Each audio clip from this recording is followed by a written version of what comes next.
Bismillahirrahmanirrahim. Assalamu alaikum. How are you, student? I hope you are well. I'm Jamshed Khan from Rise Mark Education Services. So we have class 10th example and assignment. Yesterday we have discussed two two assignment. So today we have example 10.5. So what is the example of 10.5? 10.5 example, student, what is the gravitational field strength on planet mercury? एक planet mercury पे gravitational field strength क्या होगी, कि वो gravity कितनी apply होगी किस पर, कि इफ़ अ 0.500 मीटर पेंडुलम, एक पेंडुलम जिसकी लेंथ कितनी हो 0.500 मीटर हो, स्विंग करें with a period of 2.30 second, और वो जब स्विंग करती है अपना एक चक्कर कंप्लीट करती है, तो इस दौरान अगर उसका टाइम पीरियड 2.30 हो तो उस पर ग्रेविटी या ग्रेविटेशनल फील्ड कितनी अप्लाई होगी। तो गिवन डेटा है हमारे पास,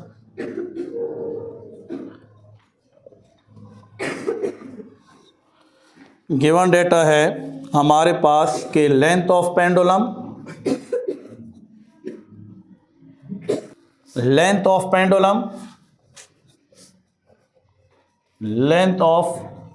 पेंडुलम L कितना है जी 0.500 मीटर।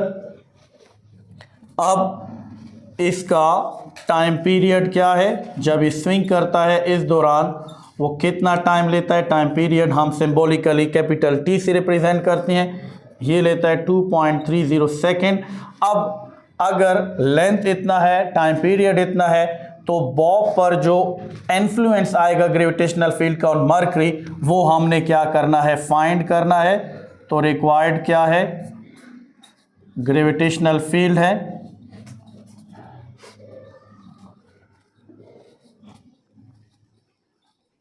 जी आपने क्या करना है, फाइंड करना है। इससे पहले स्टूडेंट टाइम पीरियड मैंने आपको बताया था, दो फार्मूले इन टाइम पीरियड के, एक मास स्प्रिंग सिस्टम में है कि जहाँ पे मास गिवन हो 2 पाई √m डिवाइडेड बाय की, और यहाँ पे क्या है कि अगर लेंथ गिवन हो तो 2 पाई √l, और l के साथ क्या होगी, g क्या होगी, यानी ग्रेविटेशनल फील्ड इन्वॉल्व होगी। तो अब हमने अगर पेंडुलम की लेंथ शुरू हो गई तो अब हमने टाइम पीरियड का सेकेंड फार्मूला इम्प्लीमेंट करना है, T pi √l divided by g, और यहीं पे हमने क्या फाइंड करना है, g फाइंड करना है। तो कैलकुलेशन हमें पता है टाइम पीरियड का जो फार्मूला है, as we know that T = 2 pi √l divided by g।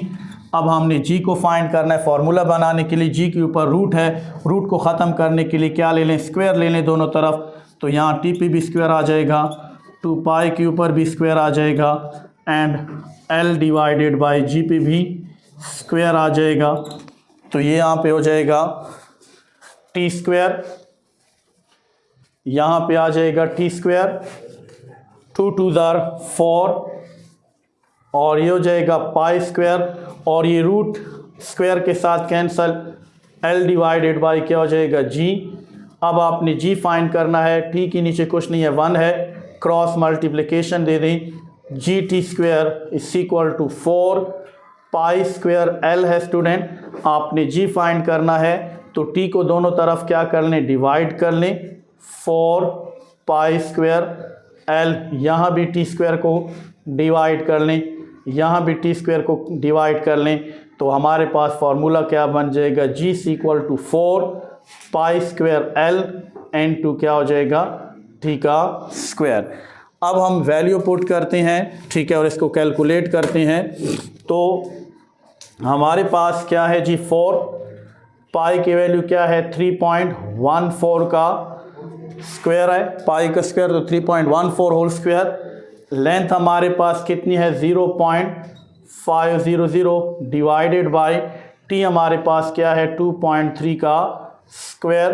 तो ये हमारे पास आ जाएगा 4, 3.14 का स्क्वायर ले लें, 3.14 मल्टीप्लाई 3.14 9.8 हो जाएगा स्टूडेंट, मल्टीप्लाई 0.500 डिवाइडेड बाय 2.30 का आप स्क्वायर ले लें स्टूडेंट, तो ये हो जाएगा 5.29। अब ये 4 मल्टीप्लाई बाय 9.8 मल्टीप्लाई बाय 0.500, ये आप मल्टीप्लाई करें, ये आ जाएगा 19.6 डिवाइडेड बाय 5.29। तो अब क्या करें, 19.69 को डिवाइड करें 5.29 पे, तो आपके पास ये आ जाएगा 3.7 और मीटर पर सेकंड स्क्वायर। यानी यहाँ पे मरकरी पे जो ग्रेविटेशनल फील्ड होगी इस पर वो कितनी अप्लाई होगी या कितनी होगी, 3.7 मीटर पर second square. 10.5 what is the gravitational field strength. Gravitational field strength क्या होगी at the top of Mount Everest पे एट एन एल्टीट्यूड ऑफ 8954 कि जिसकी एल्टीट्यूड यानी हाइट हो 8954। If pendulum with a length of 1 metre, अगर एक पेंडुलम जिसकी लेंथ 1 मीटर हो has a period of 2.01 second, उसकी टाइम पीरियड कितनी हो 2.01 सेकेंड, तो उस पे माउंट एवरेस्ट पे ग्रेविटेशनल फील्ड स्ट्रेंथ कितनी क्या होगी, अप्लाई होगी। यहाँ पे कंफ्यूज करने के लिए स्टूडेंट एल्टीट्यूड दिया गया है, हाइट दिया गया है, लेकिन हाइट सिर्फ कंफ्यूज करने के लिए दिया है, हाइट का हमारे साथ कोई ताल्लुक नहीं है। ठीक है, सो assignment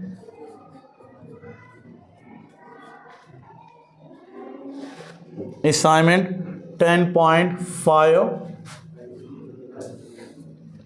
given data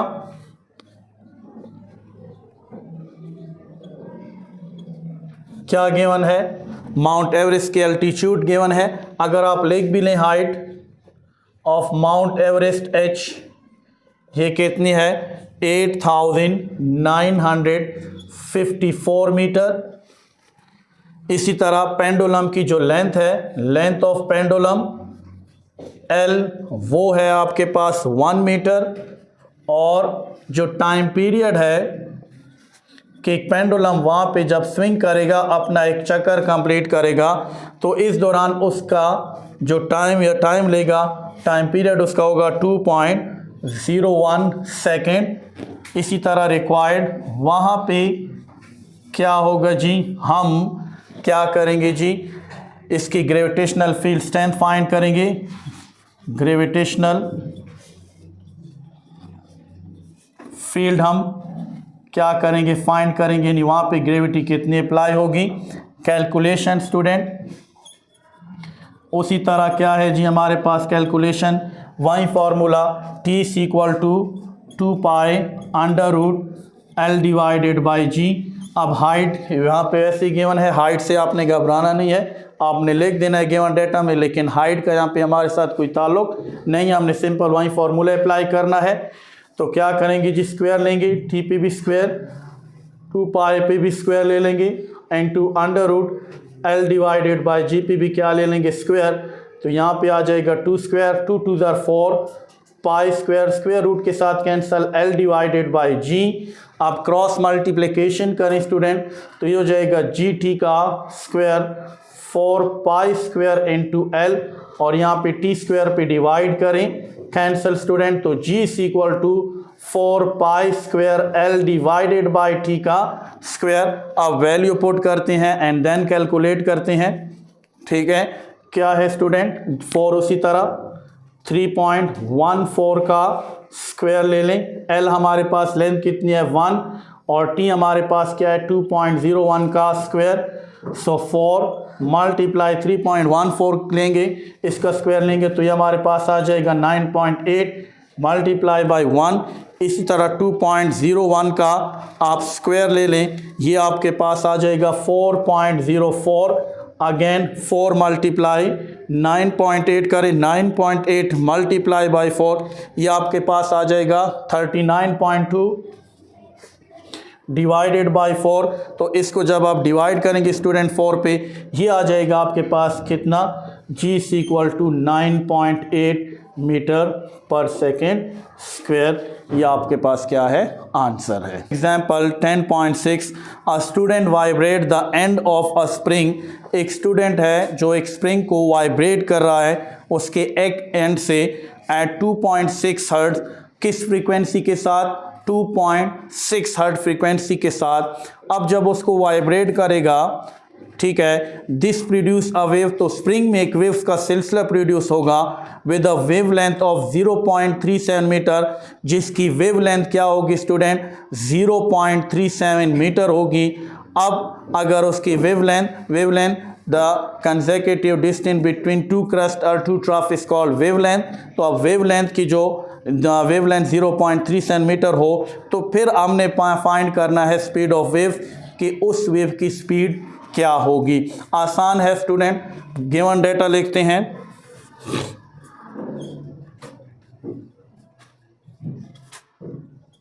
given data हमारे पास क्या गिवन है जी, फ्रीक्वेंसी गिवन है। फ्रीक्वेंसी लिखें, फ्रीक्वेंसी को एफ से रिप्रेजेंट करते हैं। क्या है हमारे पास, 2.6 हर्ट्ज। इसके साथ साथ क्या है जी, वेवलेंथ,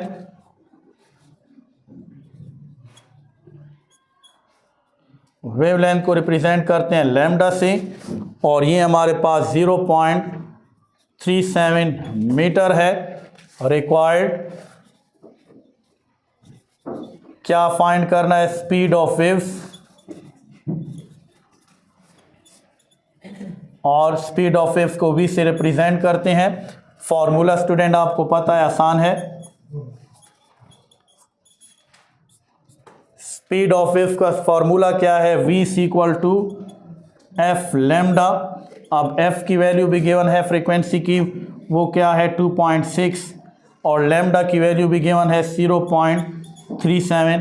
तो अब आप कैलकुलेट करें, 2.6 मल्टीप्लाई 0.37, तो ये आपके पास आ जाएगा स्टूडेंट 0.962, और स्पीड की यूनिट क्या है, मीटर पर सेकेंड। तो अगर एक स्टूडेंट एक स्प्रिंग को 2.6 हर्ट्ज फ्रीक्वेंसी के साथ वाइब्रेट करें और उस स्प्रिंग में जो वेवलेंथ हो वो 0.37 मीटर हो, तो उसमें जो स्पीड होगी उस स्प्रिंग की वो क्या होगी, वो वेव्स जो उसके अंदर प्रोड्यूस होगी वो होगी 0.962 मीटर पर second. Assignment 10.6 a sound wave of wavelength. एक साउंड वेव की जो वेवलेंथ है 1.7 multiply 10 raise to the power -2 metre है। Calculate the frequency of sound. अब अगर साउंड वेव की जो वेवलेंथ है वो 1.7 10 की पावर -2 मीटर हो, तो उसकी फ्रीक्वेंसी क्या होगी इफ़ इट्स वेलोसिटी। अगर साउंड वेव्स की जो वेलोसिटी है वो 343.4 मीटर पर सेकेंड हो। तो वहीं एग्जाम्पल की तरह स्टूडेंट कि अगर साउंड वेव्स की वेलोसिटी 343.4 मीटर पर सेकेंड हो, उसकी वेवलेंथ क्या हो 1.7 10 रेज़ की पावर -2 हो, तो उसकी फ्रीक्वेंसी क्या होगी। बहुत इजी क्वेश्चन है, सिंपल।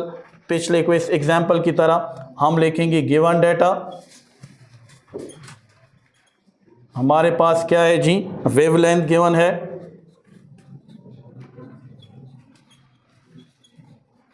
वेवलेंथ को लैम्डा से रिप्रेजेंट करते हैं। ये है 1.7 10 की पावर -2 मीटर। सेम हमारे पास जो स्पीड ऑफ साउंड है, स्पीड ऑफ साउंड वो हमारे पास है v कितना 343.4 मीटर पर सेकेंड। और रिक्वायर्ड क्या है जी, फ्रीक्वेंसी हमने क्या करनी है, फाइंड करनी है। तो इसके बाद कैलकुलेशन, फार्मूला वही है स्टूडेंट। फार्मूला क्या है, v equal to F lambda. अगर आप इसका फार्मूला बनाना चाहें तो F lambda equal to V, lambda को दोनों तरफ डिवाइड करें, कैंसल, तो आपके पास फार्मूला बन जाएगा एफ इक्वल टू क्या बन जाएगा, v डिवाइडेड बाय लैम्डा। अब वैल्यू पुट कर लें, v की वैल्यू क्या है 343.4, 343.4 डिवाइडेड बाय 1.7 10 की पावर -2। कैलकुलेशन में देखें स्टूडेंट, आपने क्या करना है, आसान बनाते हैं। 343.3 ये 10 की पावर -2 को ऊपर लेकर आ जाएं तो ये 10 की पावर +2 हो जाएगा, डिवाइडेड बाय 1.7। अक्सर इसमें आप लोग कंफ्यूज हो जाते हो, ठीक है। तो आपने क्या करना है, 10 की पावर -2 को ऊपर लेकर 10 की पावर 2 कर दें और 10 की पावर 2 आपके पास क्या होगा 343.3, 10 की पावर 2 10 मल्टीप्लाई 10 तो 10 10s आर 100 हो जाएगा स्टूडेंट, डिवाइडेड बाय 1.7। अब देखें इस तरीके से आप अपने लिए कैलकुलेशन को इजी बनाएं, ठीक है, इजी बनाएं अपने लिए कैलकुलेशन को। नाउ 343.4 10 की पावर -2 को ऊपर लेकर आए, 10 की पावर +2, अपने कैलकुलेशन को इजी बनाएं, डिवाइडेड बाय 1.7। अब देखें 343.4 10 का स्क्वायर क्या हो जाएगा 100 हो जाएगा स्टूडेंट, 1.7। इस तरीके से आप अपने कैलकुलेशन को इजी बनाएं। 343.4 मल्टीप्लाई बाय 100, ये आपके पास आ जाएगा 34340 डिवाइडेड बाय 1.7। और इसको जब आप 1.7 पे डिवाइड करेंगे तो आपके पास आ जाएगा 20200 क्या आ जाएगी हर्ट्ज़, ये क्या हो जाएगी फ्रीक्वेंसी हो जाएगी।